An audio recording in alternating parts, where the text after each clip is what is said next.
बिस्मिल्लाहिर्रहमानिर्रहीम। अस्सलाम वालेकुम। आज का सवाल कि गुनाह की अगर शदीद रग़बत हो तो उससे कैसे बचा जा सकता है। हज़रत वासफ़ अली वासफ़ ने इसका बहुत खूबसूरत अंदाज़ में जवाब दिया है। फरमाते हैं कि लोगों ने इस पर काबू पाने का क्या तरीका बताया है। एक तो ये कि जो लोग गुनाह से बचे उनके बयानात सुन लो। पूछा कि तुम गुनाह से कैसे बच गए। कहता है कि मुझे अपने बाप की इज़्ज़त का ख़्याल आया। बाप के साथ मेरी बड़ी मोहब्बत थी। मुझे पता चला कि आखिरत में इंसान के अमाल सब के सामने ज़ाहिर हो जाएंगे।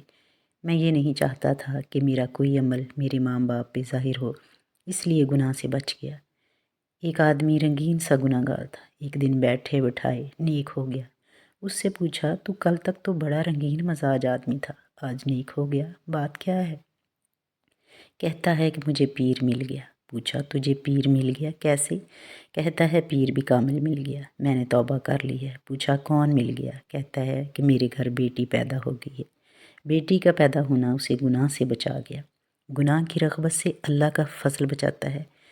ज़िक्र इलाही से नफ्स काबू में आता है। महबूब की मोहब्बत से इंसान गुनाह की रग़बत से बचता है। ऐसी महफ़िल या संगत जिसमें गुनाह का शऊर पैदा हो, वो संगत बदल दो। संगत के बदलने से गुनाह खुद ब खुद छूट जाता है। अपनी सोई हुई औलाद के पास रात को खड़े होकर दुआ किया करो, या रब्बल आलमीन इन बच्चों की आफ़ियत, मैं ये चाहता हूँ कि मुझे गुनाह से बचा ताकि ये लोग आफ़ियत में रहें। ऐसा ना हो कि मेरे तर्ज़ हयात पे ये चल निकले। आप दुआ करो, मंजूर हो जाएगी। बुज़ुर्ग लोग बताते थे कि बेटी को जहाँ पर हम माल और दौलत का जहेज़ देते हैं, हम एक और भी जहेज़ देते हैं कि बेटी तेरे आने के बाद हमने ज़िंदगी में कोई गुनाह नहीं किया, ये भी तेरे जहेज़ में बरकत बन जाएगा और तेरे इस रास्ते में आसानी रहेगी। आपकी नेकी औलाद पर रहमत का साया बनकर उसके साथ साथ चलेगी। आपने औलाद को इस दश्त व बेयाबां से बचाना है। तुम्हारी दुआएं औलाद का आसरा हैं।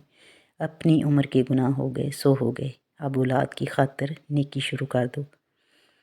औलाद की खातिर नेक हो जाओ। बूढ़े आदमी का जवान गना सबसे ज़्यादा बुरी चीज़ है। अल्लाह से आसरा मांगो और अल्लाह के महबूब की मोहब्बत मांगो। गुनाह खुद ब खुद ही आपको छोड़ जाएगा।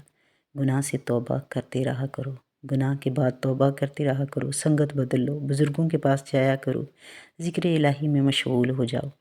खुद ब खुद गुनाह से बच जाओगे। माँ बाप की खातिर गुनाह से बचो, औलाद की खातिर गुनाह से बचो, ताकि माँ बाप के आगे आप शर्मिंदा ना हो और तुम्हारी औलाद तुम्हारे बाद धूप में ना जाए। हम दूसरों के साथ वो अमल ना करें जो हम अपने साथ नहीं चाहते, अपनी औलादों के साथ नहीं चाहते। इस्लाम के बाद किसी लंबे चौड़े इल्म की ज़रूरत नहीं है। कलमा पढ़ लिया, अब हमें सिर्फ़ एक दूसरे का साथ चाहिए, संगत चाहिए, आसरा चाहिए। हमें इस्लाम पर चलने की तौफ़ीक चाहिए। लिबास का ही फ़र्क है, अंदर से सब बराबर हैं, अंजाम तो वही है। अब ले सांस भी आहिस्ता कि नाजुक है बहुत काम, आफाक की इस कारिगहे शीशा गरी का।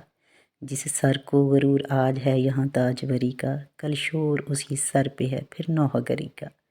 आफाक की मंजिल से गया कौन सलामत, असबाब लुटा हर राह में, यहाँ हर सफरी का।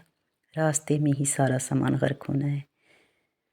कभी अपने पुराने गांव जाके देखो, ढेरों लोग होंगे, आपका वाकिफ़ कोई नहीं मिलेगा। वही खेत, वही दरख्त, लेकिन पुराने लोगों में से कोई आदमी नहीं होगा। कल की बात है कि हम छोटे छोटे होते थे और आज क्या है, हमें बड़ों की मौत ने बड़ा कर दिया। अब हम खुद ही अब्बा जान हो गए, बेटा कहने वाला कोई ना रहा। फिर ये वक्त भी नहीं रहेगा कि कोई तुम्हें बाप कहने वाला हो। अब दुआ करो कि अल्लाह ताला हमें अपने रास्ते पे चलने की तौफ़ीक अता फ़रमाए, अपने महबूब की मोहब्बत अता फ़रमाए। या रब्बल आलमीन, तो ख़ुद ही हम पर मेहरबान है, हमें शुक्र की तौफ़ीक दे। तेरी मेहरबानियों पर शुक्र है या रब्बल आलमीन। इस परेशान दौर के अंदर हमें आफ़ियत अता फ़रमा या रब्बल आलमीन। इज्तिमाई गुनाहों से बचा या रब, इज्तिमा